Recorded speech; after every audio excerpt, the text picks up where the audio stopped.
Hello, everyone. This is the Nearly Enlightened podcast. I am your host, Gianna Giarusso, and today I am joined by the lovely Justine Harrington. She is a best-selling author, a brick and mortar mentor, and the owner of Soul Sanctuary and Sage and Flame in Coventry, Rhode Island. Her signature Dream Space mentorship program helps aspiring business owners to open the wellness space of their dreams without breaking the bank. Hi, Justine. Welcome. Hi, Gianna. I'm so excited to be here today. I know. So a little bit about Justine. We actually were connected through Jamie Gray, who was on a couple episodes ago. And I say this all the time, like most of the amazing people that come on this podcast, I met everyone through her pretty much. And Justine is no exception, but I wanted to tell you a little story about your book. So her book, Homecoming, A Journey to the Heart, I actually use that book in my like when I usually do this like a couple times a year, a workshop on meditation. And you wrote a beautiful passage in there, and I use the excerpt every single meditation workshop I host. And you talk about meditation being like, I love this because you talk about meditation not being about clearing the mind. And I say this all the time to my students. It's not about clearing the mind. And you describe it as like watching a train passing by. And like, you're not going to ever get rid of the train, but you just have to be able to like kind of watch it with the observer's eye. And I use that passage in every single meditation workshop. That makes me so happy. I'm not gonna lie, like sometimes I go back and read things from Homecoming and I'm like, oh my God, I wrote that? That's really good. But yeah, I love that you use that. That makes me so happy. Yeah, I love that passage on meditation. It just makes it so accessible because everyone does think it's about clearing your mind. And like I tell people all the time, if you tried to clear your mind, if your mind was actually clear, you'd be dead. Yeah, yeah, not what we're going for at all. Yeah, it's not going to happen on this plane. It's about just like being the observer and watching and just watching. Just that's it. Yeah, and that was such a mental hurdle for me when I first started exploring meditation and like got into that and started my spiritual practices. And I think that that's so common for like beginners to have this notion or idea of meditation of being like, I need to have no thoughts and be in this completely blissed out state. And if I'm not doing that, I'm doing it wrong, or like, why even bother if I can't reach that state? And that's like such a human thing to do, to like set the bar so freaking high that it's not attainable and then be like, well, I'm not even going to try because I can't do this thing that's actually impossible. So yeah, I think I learned that analogy from a beginner's and like meditation course. I think it was the app 10% Happier that I used at first. And the guy was like, I'm forgetting the gentleman's name, but he just like had like such a calm, soothing voice, and he like explains, that meditation is not about this ideal, blissful state where there's no thinking. It's about becoming the observer of our own mind and just like acknowledging the thoughts and kind of seeing those thought patterns and spirals and like acknowledging when you fall down into a thought spiral. And I was like, oh, I can do that. Like that seems doable. It seems attainable. And that was kind of like my entry point into meditation. And I learned a lot about myself through meditation. I mean, continue to also, but definitely in the beginning, like a lot about how my mind operated and worked. And yeah, those like negative thought spirals and like patterns that we fall into so easily, that before I would just get like literally, it was like a tidal wave and I would get swept away in it. And once I started observing, I'm like, oh wait, first of all, this isn't facts. Like whatever's in my mind is not facts.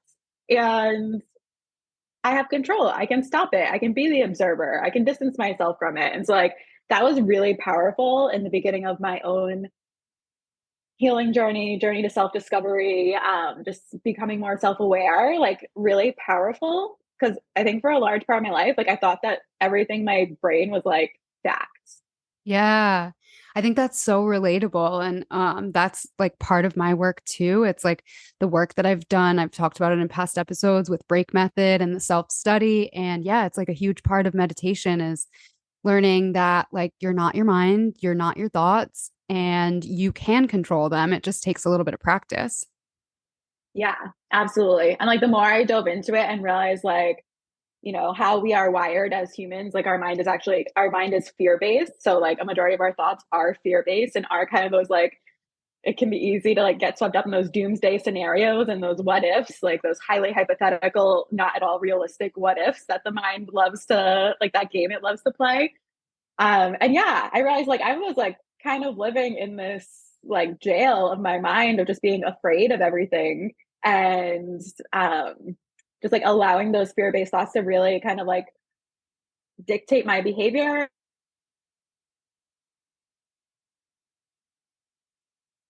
untangle that and realize like, oh, all of these fears I have are super normal. First of all, like totally normal. It's just a human thing and they're not fact and I have control over them. Like I feel like that's when my world started to open up and I started to yeah, just like not be stuck in that like I just am like picturing like the jail cell of your brain, like not being stuck in that place of being totally ruled by these fearful thoughts and like thought spirals. And that's really when things in my world like and my life started to shift and change. Yes, in the last couple of years, you've really accomplished like quite a lot. Do you attribute some of that success to that work?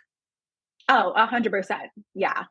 Yeah, I feel like with meditation, like that was kind of like the entry point. I feel like meditation and Reiki. I tell everyone Reiki is like the gateway drug. Like it's like the gateway like to energy healing and healing in general.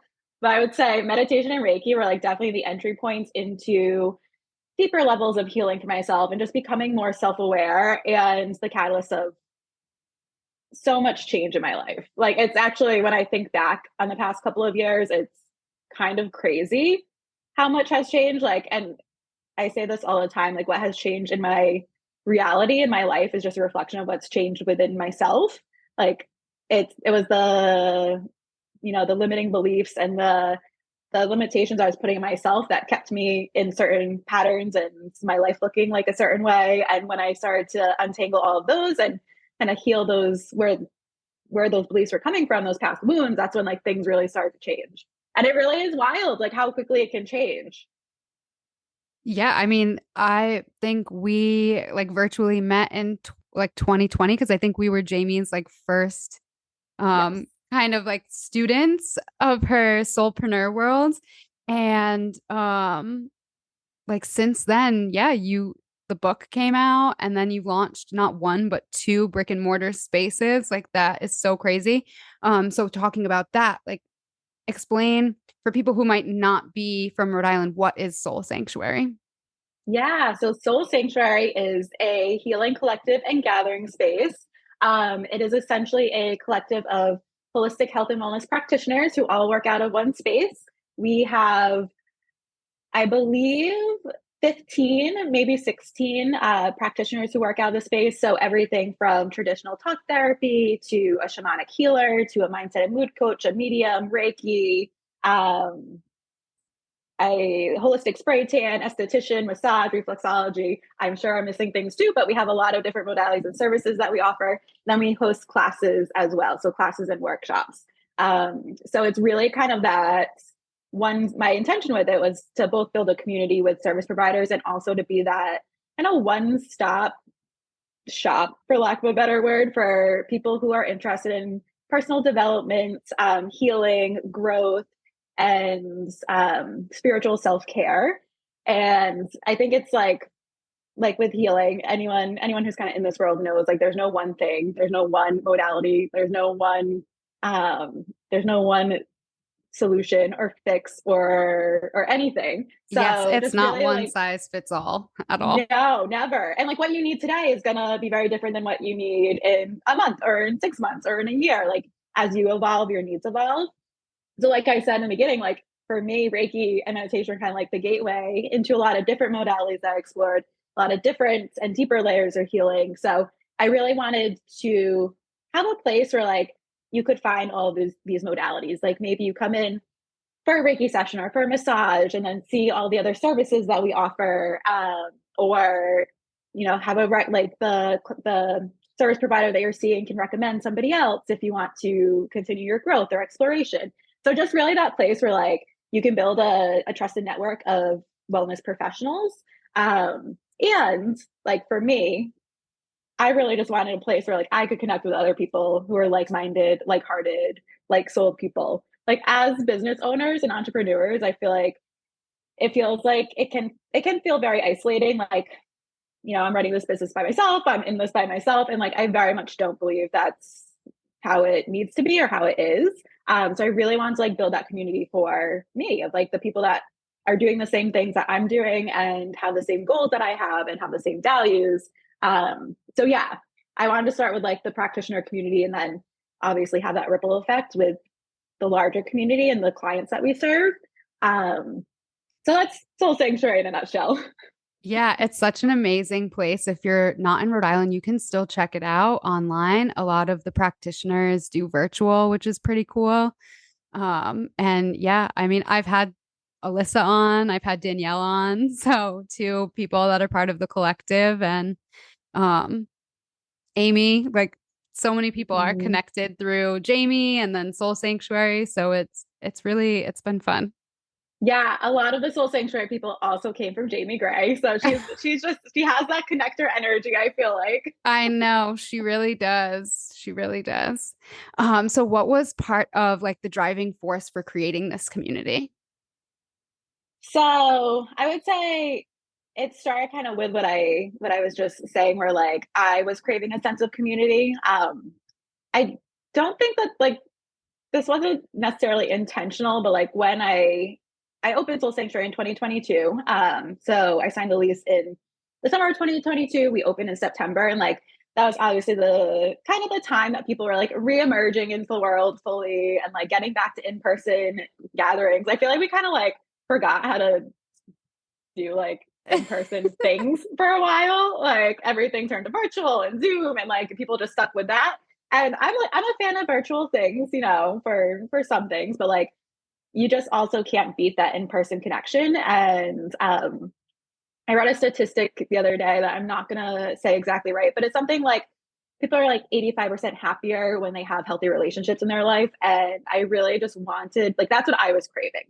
And like craving like a depth of relationship that I think is just a little more not it's certainly not impossible to cultivate deep relationships virtually or online or on online communities, but I just think that there's something to be said about in person. And that's what I was craving. I was just really craving being around people who had similar values and goals and visions. And I just wanted that in person connection. And I was like, well, this is basically what I base everything in my business on. I'm like, well, if I want it, I bet other people want it too.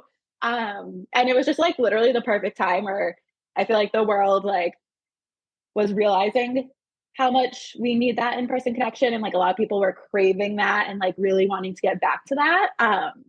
And I just feel like we're better together. Like my own healing journey, very, very much. This is why I wrote my book Homecoming, like very much was possible because of other people, because of the stories that I've heard from other people, because of other people sharing their experiences, because of being witnessed by other people in my own experiences. Like, I just think that sort of empathetic connection is literally life changing. And that is how we heal. Like, we heal within ourselves, but we also heal together. Like, having someone who can hold space for you and be an empathetic witness, like, is such an integral part of the healing journey. And so that's what I wanted to create with Soul Sanctuary. That's what I wanted to continue to create for myself and create for other people, is that space where you can just show up, you can be seen, you can have people like see you in whatever your experience is in the moment, be empathetic witnesses. I just think that there's such power in groups and connection and community. So that's what I wanted to foster with Soul Sanctuary. Um, yeah, and it's like crazy thinking about my vision in the beginning and then like what it is now, because it's one thing to like envision it and then to be in it. Like it's just one of those wild things where it's like, oh, like I'm living in what used to be a vision, which is like kind of mind-boggling and crazy in like the best way. But Yes, when you're like in those first stages of working on manifesting something, and it's literally just a thought, a frequency, like maybe some scribbles on paper.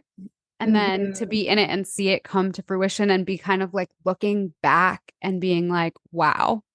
Like, I think this is a time to celebrate yourself. Like, you've accomplished so much in the last 4 years. It's like pretty incredible. And I can relate to that, like wanting to create a community. And even though my community is largely online, um, we we do kind of get caught up in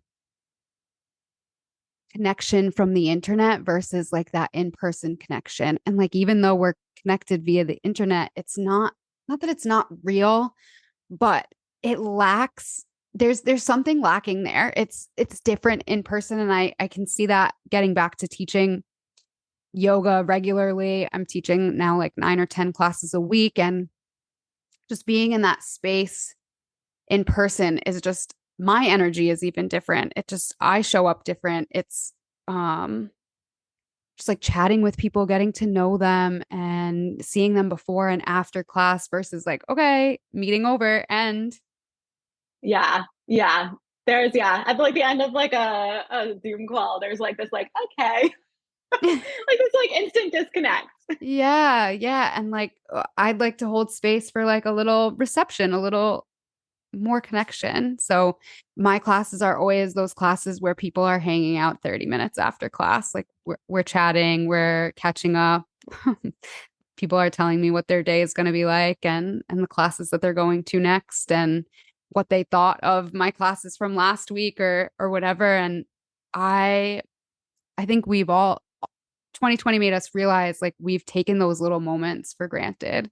And now having them back, it's like it's very fulfilling. That's the Mhm. only word that keeps coming to mind. It's very fulfilling.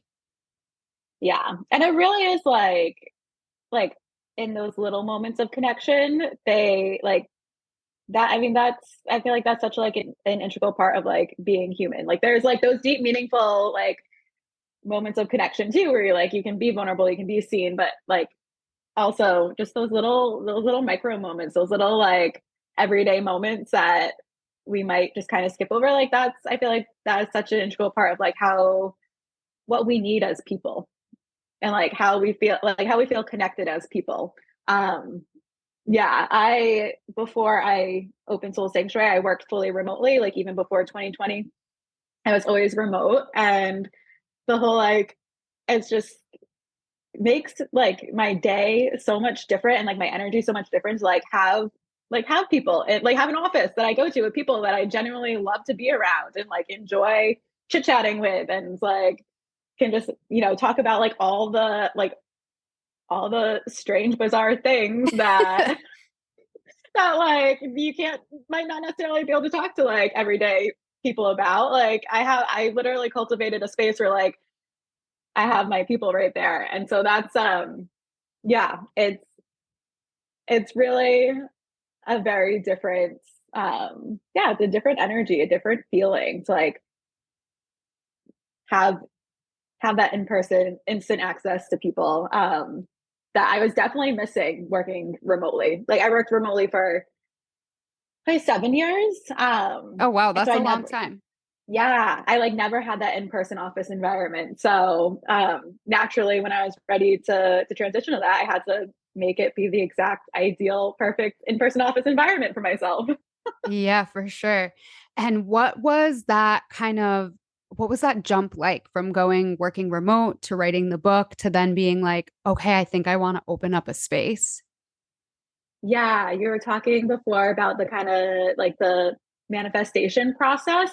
And it was really, people ask me all the time, like, where the idea for Soul Sanctuary came from. And my honest answer is like, I don't really know. Like, it wasn't like this like dream I had since I was young. It wasn't even this dream I had like for a very long time. But when I, so like Homecoming was about, the book is about like the beginning of my healing journey, like I said, and just like, becoming more self-aware, being more in touch with my emotions, healing a lot of my past wounds. And like through that process, I obviously got to know myself in a deeper, more meaningful way. And like I got to know who I really was.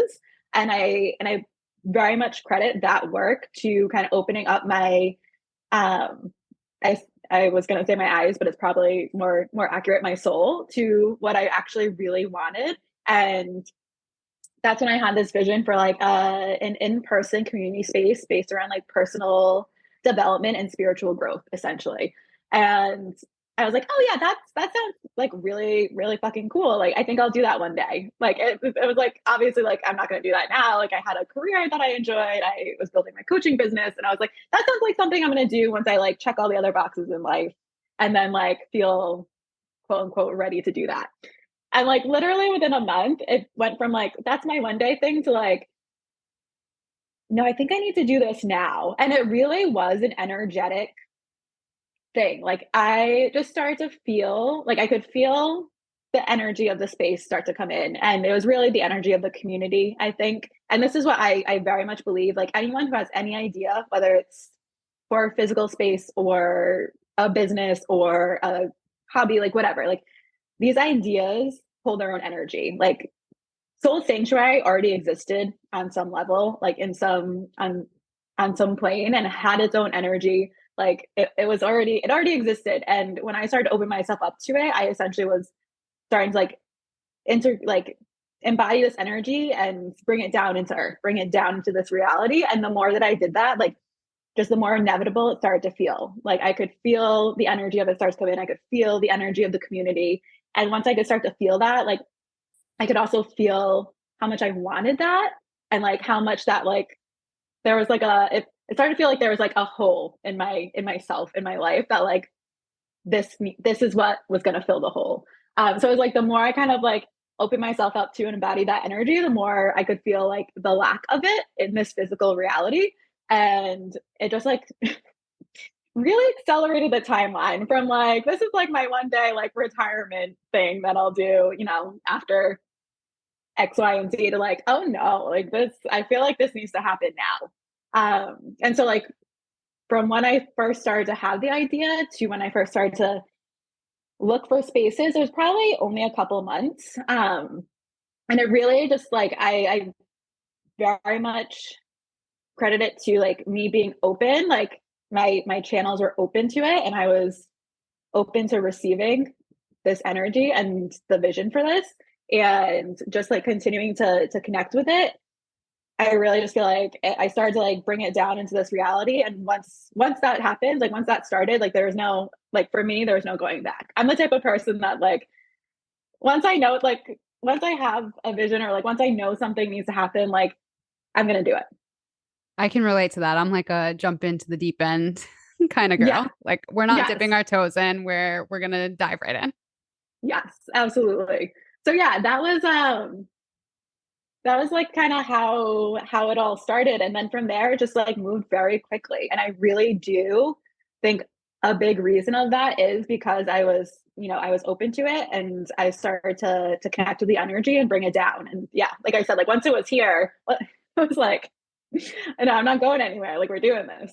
Yeah, it's being in that flow state too and just aligning. And like you said, it became like an embodiment for you. And once you get aligned and you get into that flow state, things just start clicking into place. And it's almost like out of your, it's like bigger than you, right? It's like Mhm. when it's aligned and it's meant to be, all of these things start falling into place. You almost look around and like, is this too good to be true? Like, what?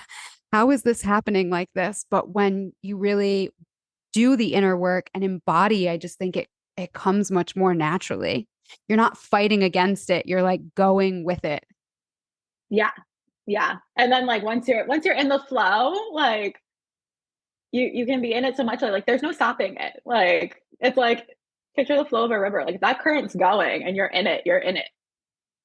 Yes, and in the last 4 years, like I think you've followed that flow like quite beautifully. Like you said you wrote the book and then you were doing some coaching and mentoring on that, but now your coaching has evolved. So like what has that journey been like for you? Like how have you allowed yourself to be like not like no, I'm doing this homecoming thing and we're not pivoting from this. Like how have you allowed yourself to like expand with it and now like your most recent things that you're working on are coaching other people who want to open up physical spaces. So like how did you kind of go with that journey and not be like so attached to that first thing that it's like you let it hold back all the other stuff? Because I think a lot of people get Yeah. caught up there. Yeah. Yeah, for sure. And what I have realized in business and in life in general, but definitely like in business is it's a fine line between knowing how long to stick with something, but also knowing when to pivot. Because I feel like I have fallen into both of these kind of categories where I wouldn't stay with something long enough and I would just be like, I'm gonna try this and this and this and this and this and like try to do too many different things, which I think from a business perspective can be confusing to like probably to yourself, but also to the people you're here to serve. And like you want to like give something a chance. You want to really like allow yourself to go deep with something, but also like knowing when to pivot is vital.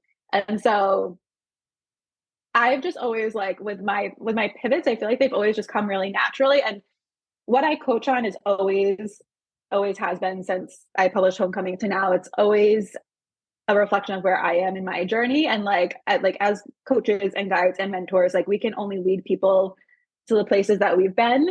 So it's typically been like what has been most present in my reality and my life and like what I'm working through is typically the thing that I am supporting other people with. So like when it was Homecoming, like I was very deep in my healing journey. I was very deep in the untangling of old beliefs, reassessing old stories, like going back and healing past wounds, inner child work, all of that. So like that was what was alive in me. That was what I felt like so capable and excited to support other people with. And as like I've evolved, like I mean, we're always healing, we're always growing. There's always opportunities for that self-reflection and growth. So it's not to say that that's not a part of who I am anymore, but like it's not as deep as it was, or I should say it's not as deep as often as it was. Like when I was like first in my healing journey, like that was it was very consuming to me at that Right. time, which It's I think like a lot of people, it yeah, a lot definitely of is people who all have been consuming. there. Yeah, like that was it. Like I was like, holy fuck, how did I not know I had all this shit going on? And so like since I feel like I've grown a lot from that place. And like, yes, business especially, I always say like business is if you're an entrepreneur, especially in this industry, like this is a growth portal for us. Like business is just one big mirror for our own blocks and beliefs and mindsets and things that we can shift and opportunities for growth. Like business will bring that to the forefront. So I'm constantly constantly looking at myself as far as like how am I blocking things, where can I grow, where can I shift. But it's not like it's not all consuming. It's no longer like a piece of my identity like it was. And so like as I've grown, I have learned so much in the past year and a half owning a brick and mortar wellness space. And there's some things that I did, I think, really well in the beginning. There's some things that I made huge mistakes. And so I am at this point now in my business where like I have I've dug myself out of the hole or I climbed out of the hole that I dug previously in my business. And like I feel like I'm on really solid ground. I've built a really solid foundation. I have built a lot of systems and processes that support my business. And so where I am right now is like first of all, I think that healing spaces are so important in this world because we need those opportunities for connection. We need these opportunities to connect with ourselves, other people's like these healing spaces and communities, I really think is part of how we start to have that ripple effect and make real change in the world. And it's scary, it's a risk, and I don't want other people to make the mistakes that I made. So, like where I am right now in my coaching business is very much a representation of I've done some really hard work within myself and within my business. And I want to support other people in lessening the learning curve and bridging the gap so that they can essentially, like where I am at a year and a half in my business, like I want people to be there on day one so that they can have a really solid foundation so they can grow so these communities can thrive and give people a place to come and heal and connect and grow. So I just am always really open to like what's alive in me at the moment. And I've always I just think I've always really allowed myself to follow that path. And I think it's important to like have some consistency in pieces of your business, but like you always want your business to be a representation, especially if you're coaching and guiding and being a mentor to people. Like you want your business to be a representation of what's alive in you and what you feel most capable and confident in guiding people through. And that's going to change. That's going to evolve as you evolve. And like you just kind of have to be open to it. Yeah, that's very powerful. There's like a couple of things that you really spoke on that touched me, and first I want to like commend you on, instead of being in a space of being seeing other people that want to open up wellness spaces as competition, you're like embracing it and you want to see more of that pop up, and I think that collaboration is what's going to set different people apart. And I talk about this on the podcast a lot, like being very discerning about who you work with. And I think be discerning of those people who only see other healers, other practitioners as competition versus like wanting to collaborate, because the more we collaborate, the more these spaces pop up, like the more opportunity there is to get people in the door to do this deep work. Yeah, absolutely. Like there can never be too many healers. There can never be too many healing spaces. And like, as we know, like I said in the beginning, like everyone needs something different at different points in time, at different points of time, like within themselves, within their life. And everybody who is either a service provider or a healer or a healing space, like they all carry a different energy, a different vibration, a different community. Like they fulfill different needs for people. So like we can literally never have too many of these people or places. I very much believe that we need way more, in my opinion, than Yeah, I what we agree. have currently. So yeah, and if I can support others to like yeah, to be successful so that these communities and these spaces can thrive, and the people within them, like, and the service providers within them, like, so they can thrive and they can create businesses doing what they love and they can help more people. Like, it's just such a profound ripple effect that we so desperately need. Yeah, absolutely. So going back to kind of the beginning, like what was the thing that sparked the healing and personal growth journey for you? Ooh, I know, now we're gonna get deep. I'm feeling I haven't like told this story in a while. So the company that I used to work for was a startup company. So by the time I left, I was like there was like over 100 employees, and as far as like employees still with the company, I was number three. So like I started when it was a very small company, and it worked in operations, so like making the systems and processes. Um, for a very quickly growing company. So I learned a ton, but we had a very, very small, intimate team when I first started. And we were really focused on like the people that I worked with were so fucking cool and like highly intelligent and like so emotionally intelligent. And at the time I was, I was intelligent, but not emotionally intelligent. So like, I was like in awe of all these people that I worked with. And they were very like open about like, let's talk about our goals, let's talk about our obstacles, let's talk about like what's keeping us stuck. Like we would literally have kind of like group therapy sessions together we did like quarterly retreats, and we would engage in like really deep vulnerable conversations around like where people were, what their goals were, what were standing in their way, which was like an environment that I just had never been in before, never really been exposed to in that way. And so the the kind of like name of the exercise, if you will, where we had these deep conversations, was called strengths and obstacles. So when it was my turn to be in like the hot seat for strengths and obstacles, I was like so scared and so nervous. I was like, oh my God, I don't think I'm ready for this. Like everyone's gonna be looking at me and talking about me, and like I have to like share my deep feelings. And the one of the co-owners was the person who like led this exercise. Like he like went at people like with the utmost love and like for the best intentions, but he was very direct and very blunt and very like, I'm going to tell you exactly what I see and like how it is. And when it was my turn, like he didn't really do that at all. Like he was very soft, very gentle, and I was like grateful for it. But afterwards, I was talking to one of my coworkers, and I said, yeah, it was really weird. Like Tucker didn't really like go at me like in the same way that he does for other people. And my coworker, who I worked very closely with, who I respected so much, said to me, well, you have really high walls up. Like, it's like you don't really let people in. So he didn't want to push you too hard.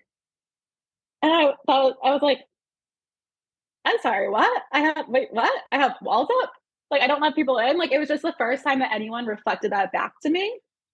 Um, and so, like, it's one of those things that, like, obviously we can't see ourselves clearly. And like, if I had high walls up for my entire life, probably since I was a teenager, then I didn't know until someone pointed it out to me. And when he said that, I was like, well, I don't like that. Like, that kind of like sounds like a problem to me. Like, I want to be seen. I want to be vulnerable. Like, I was very scared of these things also, but like deep down, like when he said that, I was like, wait, but like I want these deeper connections with people. So that was kind of the first time that I realized I had walls up and I was emotionally guarded and I didn't let people in.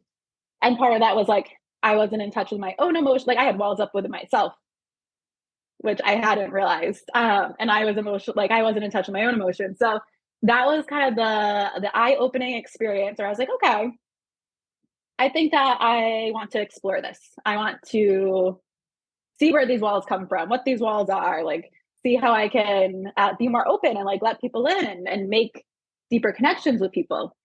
So I started therapy, like literally like that was at a work retreat. I got home, I looked for therapists, I started therapy immediately. And like therapy was kind of, another gateway. Like the first time I ever had the space to even like explore myself, talk about myself, start to question some of the behaviors that I had and how I was showing up in relationships. So that was like that was the beginning. And then it all really just kind of yeah, it was a layered process as healing is. And that was the beginning. That was the first layer. And through therapy I realized that some of my actions and behaviors were keeping me from what I wanted. And we dug into where those came from. And somewhere in this process, I got back to writing, which I had always loved writing. Like, writing was always my outlet growing up. And then I went to school for writing, which probably is in retrospect, like I'm sure some people can go to school for what they love and like still love it. That was not my experience, and it really kind of like killed writing for me, like making it like an academic thing, and it felt competitive, and like your writing's critiqued and judged, and like it just kind of took away the essence of what it was for me. So at some point in this process, I got back to writing, like solely for myself. Essentially as a therapeutic tool to see myself more clearly. And I would write about my past and my past experiences, like through the lens of what was my actual experience, what was I feeling in this moment, and that was an extremely healing experience. And I've healed a lot through writing. I wrote like 30,000 words of pure, just kind of like word vomit that I don't even know where it is in the world of, I don't know, the internet and computers anymore. I haven't looked at it. No one will ever see it. But that was more therapeutic than therapy for me. And then from there, that Word document went into the ether and will never be looked at again. But then I started Homecoming, because I had healed so much at that point. And I was like, I know that I changed a lot as a person, but like, what did I actually do? So Homecoming was kind of my way to start to figure it out. Like I said, like I'm a systems and processes person. So I was like, what was my healing process? Like, let's see if I can like kind of like create some sort of process around this, or some sort of way that other people can kind of explore these things for themselves. Yes, because Yeah. Homecoming isn't really just a book. It's a guidebook, it's a journal. You have lots of exercises in there, and that's why I really loved it, because it's not like, oh, I'm going to read this chapter and then like that's it. It's like you read this chapter and then there's an exercise to kind of like solidify that practice. And I really loved that about your book. Yeah. Yeah, that was my operations geek side coming out with the like making it a workbook where people could kind of explore those things within themselves. But yeah, I also wanted to be sharing my experience, because I believe I mentioned this before. Like a lot of I feel like a lot of doors to my own healing opened because of other people sharing their experiences. And I think that's, again, just like how we operate as humans is like, that's why stories are so powerful. Like we can see ourselves within the stories of others. And like stories can like hold huge emotional power. So like other people sharing their experiences and their stories like opened up things within myself that I hadn't either been willing to look at or known to look at.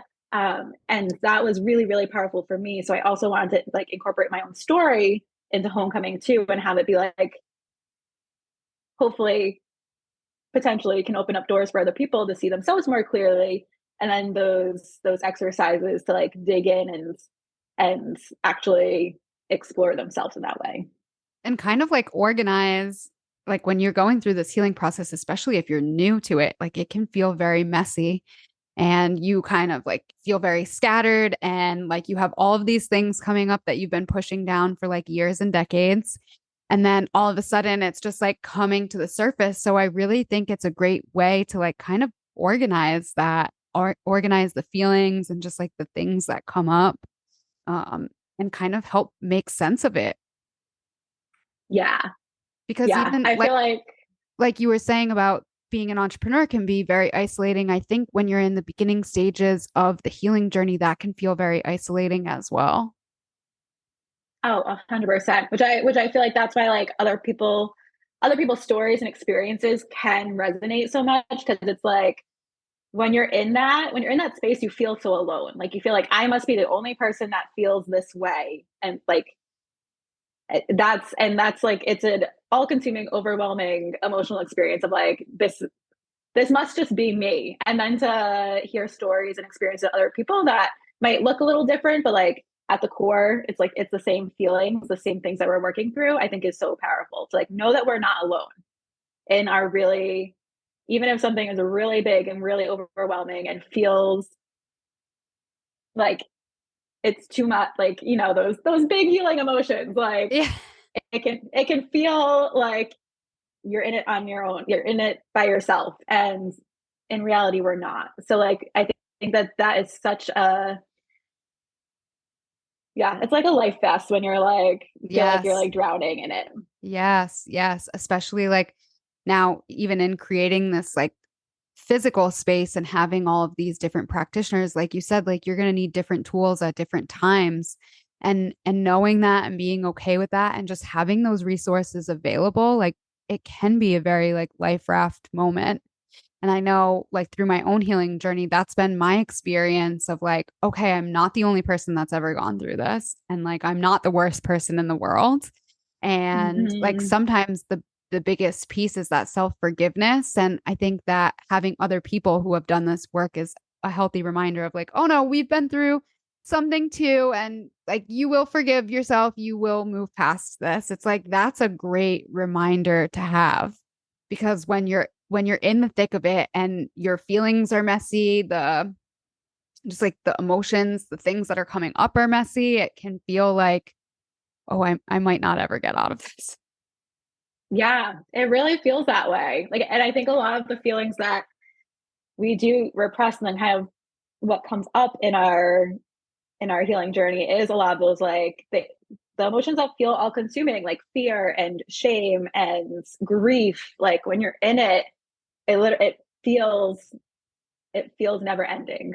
Like it literally, remember in my like when I was like deep in it, deep in my healing journey, having feelings come up where I'm like, this is where I fucking die. Like this is it. This emotion is gonna kill me. And then you ride the wave and you come out the other side. And like I think that this is where like you can build such resilience because you realize like, oh, that thing that I was really convinced was gonna kill me didn't at all. And if anything, I am now a wiser, stronger, like more resilient, more in touch with myself person because of it. And so I think that that's like such a huge part of the healing journey is not just like processing through these old things, but like realizing that these things that we literally like a lot of the stuff that we repress, the experiences and the emotions we repress, we do it because it feels like it's too much. It feels like we can't handle it. And then when we prove to ourselves like that, oh no, we can handle it, then like anything's possible. Yes, absolutely. And going through it, like, you're never, I talk about this a lot, especially in the last couple of episodes, but like, it doesn't matter how long you're on the spiritual healing journey for, or like how enlightened you are, how, whatever pedestal you want to put yourself up on, like, you're not exempt from these human feelings, no matter where you are in your spiritual journey. So having these tools when things do, like, shit does hit the fan, like, it makes it so much more comforting to be like, okay, this sucks right now, and I'm going to be swimming in these feelings, but we're going to get through. We're going to get through to the other side. There is another side. Like, it doesn't feel as like you're going to die. You're like, okay, I know I'm not going to die from this feeling, but it's uncomfortable, and we're going to sit in this discomfort, and we'll see what this brings about on the other side. And I think that's a really, I talk about this too, like, um healing is just like gathering these different tools and putting it in your toolbox for when you need it the next time, or like, Mm-hmm. it could be daily, like whatever it is, like, where you're going to use these tools over and over again, or you're going to use that tool to find something that works better. And I think being open to that process makes it easier, because, I kind of got to that place where it's like, oh, I've done all this healing work. I've like cleared all of these past emotional things. But this last year really put me in like, oh, you don't have one dark night of the soul. Like, sometimes it's more frequent. Like, it's going to happen. Like, Mm-hmm. it doesn't matter how much you meditate, doesn't matter how much breath work you do, how much yoga you do, how much therapy you do, how much shamanic healing you do. Like, shit's going to hit the fan. Like, that's part of this human journey. Like, remembering that we are a spirit having a human experience. It's part of the human Yeah, experience. 100%.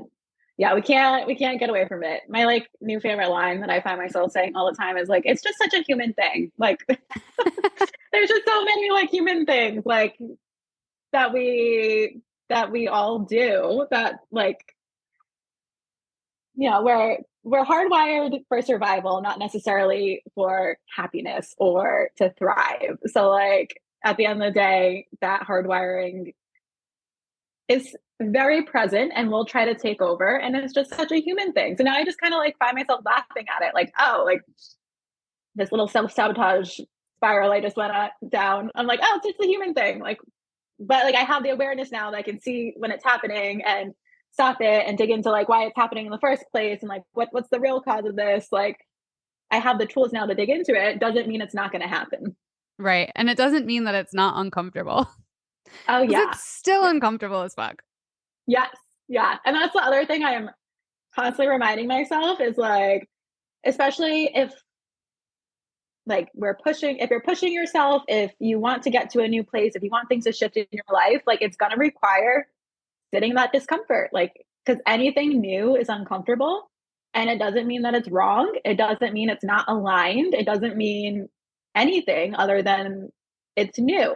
And so like when I feel that discomfort coming up, especially if it's like me pushing my boundaries and like doing new things and getting out of my comfort zone, which is ultimately how we change, like I just am always reminding myself like this is the process. Like this is how you change. Like you have to be willing to sit with the discomfort of doing something new in order to change, or sit with the discomfort of exploring something within yourself that needs to shift, that needs to change, in order to make that happen. But like, yeah, you never reach a place where that's not part of the process. Yeah, yeah. And that in a realization in itself is huge, because it goes back to those brain patterns. Like, your brain primitively wants to keep you safe. And when you're creating something new or stepping into something new, your brain's going to try and stop you, even if it's good for you. And I think that's where Mhm. a lot of people get lost or kind of sidetracked, or they start to veer down a different path, and it becomes even more tumultuous, because now the universe, God, whatever you want to call it, is trying to steer you back, but your brain is fighting it with everything it's got, because your brain wants to keep you, quote unquote, safe. But it's like, rewiring those patterns takes time and practice and patience. And like knowing that it's going to be a little bit uncomfy and your brain's going to want you to revert back to that old way, but like reminding yourself, okay, that old way wasn't necessarily working either. So, Mm-hmm. like, here we are in the thick of this work.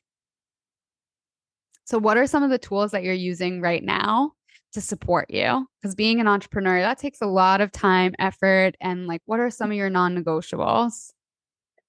So I so my non-negotiables, and this was has not always been the case, especially with opening a physical space. Like I've learned a lot about what I need as a human in order to feel good. It's very, yeah, especially doing something big and doing something new. Like I was very all consumed at first, And holding which space for not just you, but like a whole team of practitioners. yeah, yeah. Yeah, it was very intense at first, which, like I said, like we get, entrepreneurs. This is our growth portal. This is that we sign up for. This is what our soul signed up for. So what I have learned through all this is like my non-negotiables. I need alone time. Like I am an introvert. Like I am a human design. I'm a reflector. Like I need alone time, and I was not prioritizing that in the beginning of Soul Sanctuary, and I got very burnt out very quickly. And like, that's not good for me. That's not good for my business. That's not good for that's not good for anybody. So I prioritize my alone time and like guard that. I'm like, even with my husband, I have to be like, I love you. I don't want to see you today.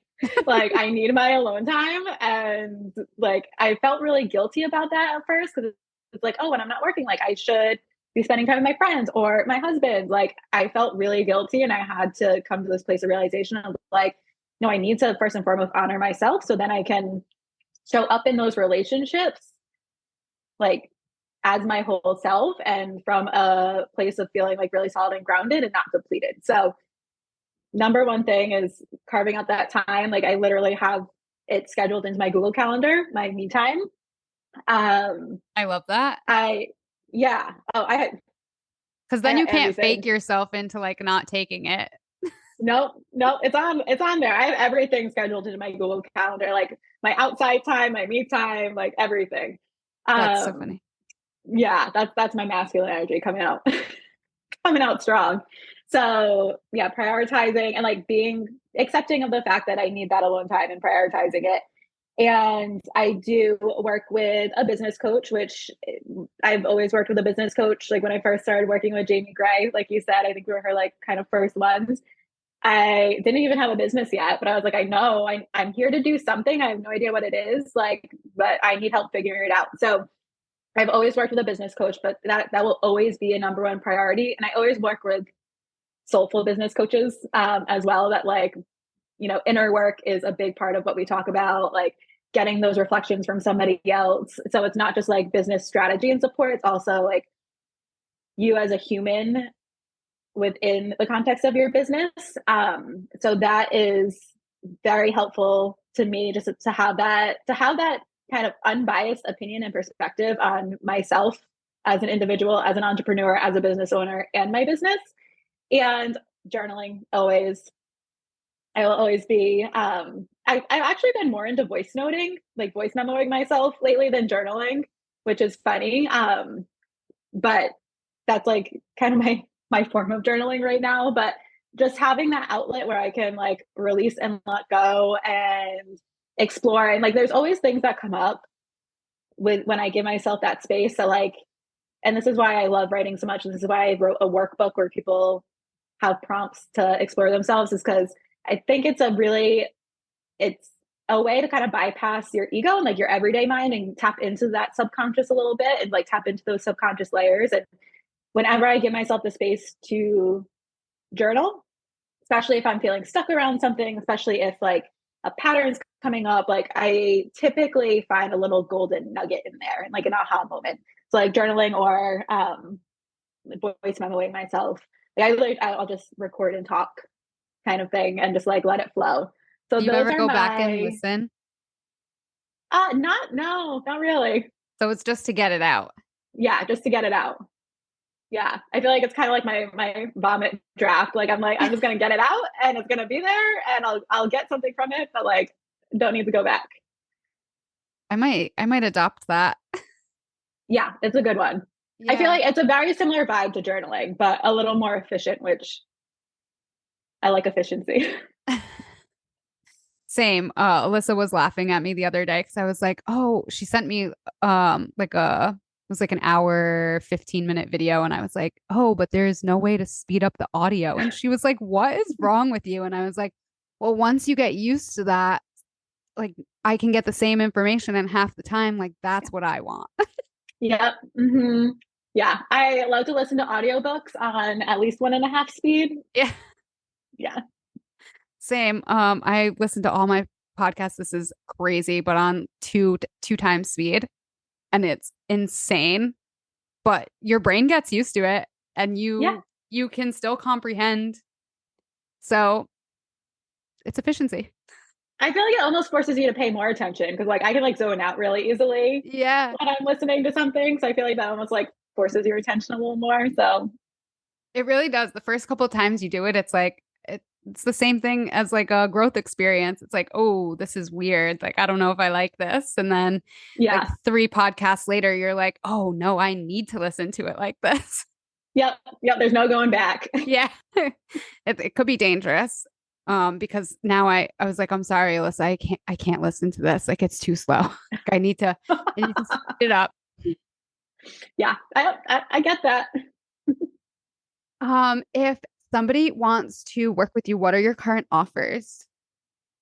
So, as I mentioned before, I am providing mentorship for people who want to open a physical wellness space. So it could be a health and wellness healing collective like Soul Sanctuary, it could be a yoga studio, a retreat center, like it could be something that envisioned all on your own. That's a unique offering. So I have my Dream Space Starter program, which is essentially for people who are at the very beginning, perhaps people who know that this is a one day thing but don't quite feel ready yet. One of the biggest mistakes that I made when I started Soul Sanctuary was not doing the upfront planning, which is like making a comprehensive business plan, creating your startup budget, doing the financial projections. Like I was very much like you said, like I jump right in and I was like, I'll figure it out as I go. And that is not the way to open a business, especially not a physical brick and mortar business. It's And really, really important. I feel like healers and spiritual people, they can be very much like the processes and kind of like nitty-gritty stuff, that kind of like not the strong suit, if you will. Yeah. Yeah. Yeah. Cause we just want to do the thing. Like we want to Right. like And heal the we have people. this, yeah, we have this big vision and we just want to work with the people and have that impact, but like we don't think about the masculine part of the energy that comes with running a business. Yeah. Yeah. 100%. And especially when it's a brick and mortar business and there's overhead and more expenses than, like an online business. Like it's just really important to know exactly what you're getting into and to be focused on like be revenue focused from the beginning, which is another thing. Like I was like, oh, the money will come. And it's like, no, like you have to create the ways for the money to come. And like you have to have goals that you are striving to hit so that you can pay your expenses as a brick and mortar business. So these are things that I did not do up front. And I know from the hard way is very, very important. So like creating a startup budget, like I was just kind of like, I'm just gonna like keep throwing money at things and like with no real plan. And it gets very, you can dig the hole really fast that way. So creating the startup budget, financial projections, and a comprehensive business plan is the most important first step. And so my starter program supports people with doing exactly that. I share all of my numbers for monthly expenses and all of my upfront investment costs, the startup costs for my business. So you can see real numbers and apply what is relevant to your business. You can actually create a budget based on reality and not just kind of like having to spend hours and hours and hours researching and guessing. And that was part of my block in the beginning. Was I was like, I feel like I'm just gonna be guessing. I just wasn't confident in my financial skills at that point. So that's why I was like, nah, I'll just skip that part and figure it out. So yeah, my starter program helps people with those three main pieces, which is the startup budget, the financial projections, and the business planning. So it's a 4-week program. It's we move quickly and we get a lot done, in a lot of really important stuff done in a short amount of time. So I really encourage people, like, even if this is your one day vision or a goal, like, it's never too early to start with this planning piece, and it is the most important piece. And once you start with this, and once you see the reality of it, and once you start to um, kind of gain that momentum, like, things can move very quickly, like very quickly. So I start with that. I offer additional support for later parts of the process as well, as far as like supporting with building some of the system processes that I built for Soul Sanctuary, as far as like the rental agreements and like how to set up a collective space and the classes and all of that. But if anyone is in the beginning phases, like, the starter program is basically to help you go from I'm a little confused and overwhelmed and don't know where to start to like, I'm ready to do this. That's amazing. I'm looking forward to seeing more spaces pop up. Me too. Yes, I know. I have a vision already of like my office one day, and it's gonna have all pictures of all the spaces that I've supported to help, and like, Oh, that's so pretty. That's like special. I could like see it in my mind too. I can't wait. Um, what does Soul Sanctuary have going on? Is there like how can people find things there? Just plug all your social media, all of the things where we can find. All the things. I know I have a lot of things. I know you Um, really do. You really do. I mean, it's amazing. I mean, you run like now it's like pretty much you have 4 Instagrams that you yes, it's too many. Let me tell you. well, you do a great job of making it look very easy.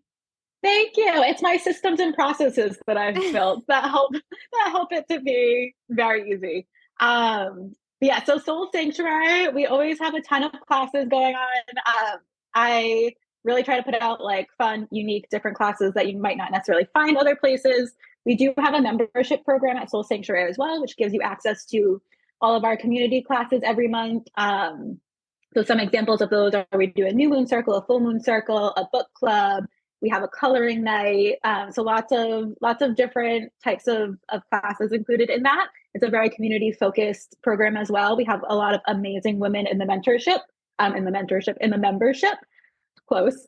And that's a great So way we have. if somebody is looking for this community or they don't really Mhm. quite know where to start, that's like a great place. It's a great resource. And if you're just looking to meet like-minded people. Yeah, yeah. And the reason I created it too is like for people who want to prioritize their self care, because of course, as humans, like, we all want to prioritize our self care, but like, do we actually do it? So opting into a membership where like you get all these classes every month, I feel like there's a little more incentive of like, all right, I signed up for this thing, I'm doing it, like, I'm going to these classes, versus just kind of like signing up when when the mood strikes. And I think that sometimes it can be a little more challenging to fit things in our schedule. But like, the membership is for people who are like, no, I'm prioritizing my self care, I'm doing the thing, like, I'm Right. gonna It's find blocked other in every people who are month. doing it. Yes. Yeah. And so it's a great way to meet other people who are on the same journey and have the same goals and priorities. Our book club is actually like one of the most popular classes, because people get to, like, you get to come and you get to talk and you get to connect about deeper, more meaningful things. Like, we're doing a money mindset book this month, but I think last month we did The Alchemist. Oh, The Alchemist, one of And my favorite books. yeah, It was like a yeah, like gate. the That was one of my gateways. yes, Somebody gave me yeah. that book and was like, "Hey, I think like you should read this book." And now I've read it like 3 times. I've bought probably like 6 copies, and every time I buy one, it's like you give it to someone because you're like, "Oh, you need to read this book." Yeah, I think that my copy of the book is from someone else who gave it to me. So yeah, 100%. It's like a rite of passage. Yeah, yeah. So people love coming and like talking about like whatever kind of like spiritual personal development themes are in the book that we read that month. Like, people love it because there's that community element, there's the growth element, there's the like getting to hear different perspectives. So that's definitely one of our more popular favorite classes. Um, yeah, so our membership program is a great time. You get access to a lot of really amazing classes. You get to experience a lot of different teachers and people who work at a soul sanctuary, which we have a lot of very talented, very knowledgeable, amazing service providers. So you get to experience a lot of different modalities and perspectives and teachers.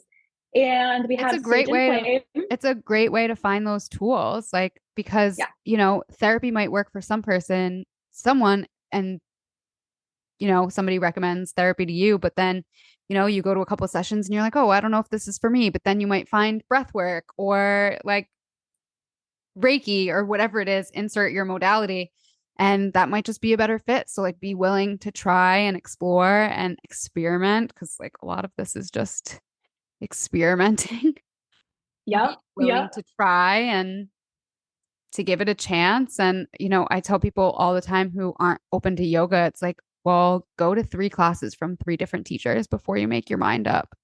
Because you never know what you're going to find. Yeah. I love that. Yeah. And like, there's so many different types of yoga, and it's, yeah, different based on who is teaching it. And like, I feel like there's so many layers to yoga too. Like it's not just a physical thing. It's also it's a mind body thing. Like Yeah. mind body spirit. Like you really there's layers to it. Yep, for So sure. I feel like yoga was another one of my gateways also. Just fun story. I The very first yoga class I ever went to was a restorative yoga class where like you literally just lay there the Yeah, whole the time. And best. I was like, this is yoga. This is freaking great. And like I only went to restorative yoga for like 2 months. And then the yoga studio that I was going to, I was like, okay, I need to try some other classes. I went to like a flow class and I was like, whoa, what? We're not laying down the whole time. What is this? Oh, that's funny. I got into it. I I was like, learned to love all the classes. I was like the opposite. The first time I went to yoga, it was like so out of my wheelhouse. And somebody was like, you got to try. And I ended up in this like really hot, sweaty, advanced class, like stuck in Ugh. the front of the classroom because, of course, we're getting there like right as it started. Went with my best friend and we didn't know at the time. Like, we're like, what is this? We think it's like a fitness class. So we go there, we get our asses totally handed to us. We were like, what the fuck was that? But then later I found like these other types of yoga, like the restorative yoga nidra, where it's like, oh, Mm-hmm. this is much different. It's much more vast. There is like one type of yoga isn't for every body, but there is a type of yoga for everybody. If that makes Yeah. sense. Yeah. 100%. Yeah, we do. We have a yoga nidra class monthly at Soul Sanctuary. That's definitely one of my favorites. I have a hard time like shutting my brain off within Soul Sanctuary. So Yes. the yoga nidra meditation that we do monthly is like one of the few classes where I can actually go in and like turn my brain off, like feel totally relaxed, feel totally like kind of like with it, immersed in the experience. So I'm like, that is really saying something right there. Yeah. And yoga nidra is definitely like one of those must try experiences. Like you got to just go and try it out. Yeah. Yes. If it can help me relax and turn my brain down in the context of my business, yeah, that's saying something for sure. Oh, I feel like I've gotten sidetracked, but yeah, we will link in the show notes anywhere to find Justine. There's the Soul Sanctuary page, Sage and Flame, which I think that's what you were getting to next if you want to talk a little bit about that. Yeah, so Sage and Flame is our retail shop at Soul Sanctuary. It's a spiritual boutique, so a spiritual store with a modern twist. So we have kind of the spiritual tools, lots of sage, Palo Santo, crystals, sprays, all that good stuff, but also like really cute shirts and jewelry. And we have lots of things that say fuck on it, but in a really pretty way. So we definitely got a vibe going on. We're still kind of tweaking what our summer hours are going to be. So we should have those out soon, but we also have a website, sageandflame.store, and we have our Instagram page as well, where we highlight a lot of our products. So you can always find us there as well. Yes, because I have listeners from all over the country, so I'm sure people are going to want to check it out. There's also you do some virtual classes too. Is that right? Yeah. We do, yeah. Yeah, we have a couple of virtual classes each month. We do an Akashic Healing experience every month, Oh, with which Kelly. With Kelly, yeah. So the woman who does that is in Germany. So by nature of location, that is a virtual experience. Amazing. Kelly is such a wonderful human and like amazing practitioner. I just love her classes so much. Her So we energy is have that one just, consistently. Yeah. So I, calming and like yeah, grounding and yep. As soon as I hear her voice, I'm like, yeah. It's already just like, yeah, a sigh of relief. you just know you're being held in a space where you can really surrender and feel safe and relaxed. And yeah, she's got to come on. Yes. I hope she's listening. She Yes. does listen every once in a while. Yeah. Yeah. Yeah. Another Jamie Gray Yes. connection right Yep. there. So the moral of the story is thank you, Jamie Gray. We love you and appreciate you. Yeah, exactly. So yeah, we do that virtual class every month, and then we usually have other virtual pop-ups as well. So we not our primary offering, but we definitely do have virtual offerings as well. Very And a cool. lot of our practitioners offer virtual services as well. Yes. I know Danielle is on the show. She offers Yes. virtual healings, which are just as powerful as in-person healings. Highly recommend checking her out because yeah, that's if you want to kind of go deep with the energetic healing, Yep. she's Yeah. got you. When I was ready, and this was only like a couple months ago, like maybe April now, I reached out to her and I was like, girl, I need your help. Yep, I'm ready yep, to move through some things. This last year has been tough and she's ready. She's ready. yep, yeah. You know when you're ready. Yep. Yeah, I had an in-person healing with her and then I was also like, okay, now you got to cut my hair. Yes, yeah. The energetic haircuts. Yes. Hits a little different than a regular haircut. Yes. Oh yeah, I saw you at the hair salon. Yeah. Actually, it's funny. After we jump off, I have like my whole month of May that I vlogged. So we're going to work on that and get that up. And she's in there. Nice. Yeah. So, moral of the story is if you're looking for any kind of healing community, virtual or likewise soul sanctuary, they got you. We got you. Is there anything else you'd like to add before we wrap it up? No, I think we covered a lot of things I today. know we So really thank did. you. I know, Thank you for almost an hour and a hosting half. me. Yeah, of course. Thank you for coming on. It's been my pleasure. I love to share all of these amazing people that Jamie Gray has connected me with because, like, Nearly Enlightened was born out of a need to share holistic practitioners that are really doing the work for themselves. And then they're also in service and bringing it to other people. Um, because you will find people who are talking the talk, but they ain't walking the walk. And every person that's come on this podcast, I can confidently say that they do the work for themselves first and then they show up to serve others and those are the people that I want to work with. Those are the people that I want my loved ones to work with. And so I love giving everyone who I feel aligned with a platform like that. Yes. Well, we appreciate it too. So thank you. Yes, of course. Thank you for coming on. And everyone, thank you for listening. This has been just like such an amazing episode. If you're still with us, thanks for being here.